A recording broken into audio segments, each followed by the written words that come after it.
Do you want verde or amarillo? This Bellevue woman is back at work. Ready? 2 at one time. Bouncing back from a 3-year wait for a kidney. Things were not functioning. The poisons weren't getting out of my body like they should. Just no energy. And on the weekends, I slept the weekend away. It's a battle that started for Juanita Malone at age 14 when she was first diagnosed with cystic disease in her kidneys.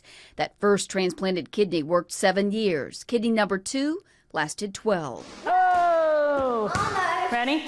But as the transplant stacked up, so did her antibodies, further complicating her chances of getting a third life-saving transplant. And it just makes it more difficult because you can have a blood match, but then when you line up the antibodies and you actually mix the blood, it says that it won't match. And that's what happened with the several living donors that I had. It was a catch-22. The longer she went without a functioning kidney, the more her health deteriorated, to the point where circulation problems even forced her off the waiting list. They called me and they said, well, you're inactivated, and I was devastated.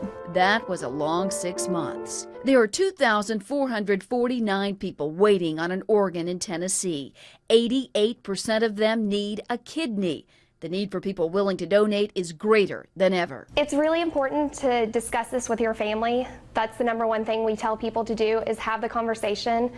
It's not the most exciting dinner conversation, but it really is important. Eventually, Malone was well enough to be considered, and the call finally came for the kidney she immediately named Hope, because especially through this last period of waiting, I've just really clung to the idea that every day is filled with hope.